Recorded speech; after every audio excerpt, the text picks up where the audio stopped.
No யாருண்ணா நீங்க? என்ன bro சொல்ற? ஆமாங்க. என்னாச்சுன்னு வாங்க பார்க்கலாம். இன்னைக்கு அடிச்சு புடிச்சு அவசர அவசரமா கிளம்பி பஸ்ல தான் போயிட்டு இருந்தேன். இன்னைக்கு பைக் பஞ்சர் ஆயி போச்சு. பஸ்ல அடிச்சு பிடிச்சு கிளம்புனா நம்ம ரிலையன்ஸ் மால் முன்னாடி வந்தா குழந்தை வேணும். சாரி குழந்தைக்கு ஹெல்ப் பண்ணு கேட்டாங்க. அக்கா படத்துக்கு டைம் ஆகி போச்சுக்கன்னு அவசர அவசரமா உள்ள ஓடுறேன். ஸ்க்ரீன்ல என்ன தெரியுது?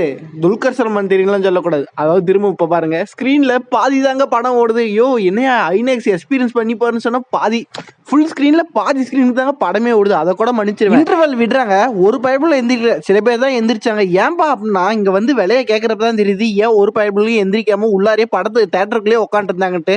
ஏங்க கொள்ள ரேட்டு வித்துட்டு இருக்காங்க இங்க சாப்பாட. படம் முடிச்சுட்டு ஒரு வழியா வெளியே வந்துட்டேங்க. ஒன்றும் சொல்றதுக்குல டிப்ரெஷன் தான் மிச்சம். ஓகே இன்னைக்கு புதன்கிழமை 10ஆம் தேதி செப்டம்பர் 2025 வருஷம். இனி டேட்ல எவ்வளவு ப்ரோ ப்ராஃபிட் பண்ணிருக்க அப்படின்னு கேட்டா இனி டேட்ல 184 ரூபா ப்ராஃபிட். காலைல 80 ரூபாய் க்ளோஸ் பண்ணா 50 ரூபாய் க்ளோஸ் ஆச்சு. அடுத்து 200 சில்லறை க்ளோஸ் பண்ண 132 ரூபாய் க்ளோஸ் ஆகுது. எனக்குலாம் ஒன்றும் சொல்றதுக்கு இல்லை. 184 ரூபா ப்ராஃபிட் பண்ணிட்டேங்க. ஓகேங்களா லாஸ்ட்னே வாயில வருது.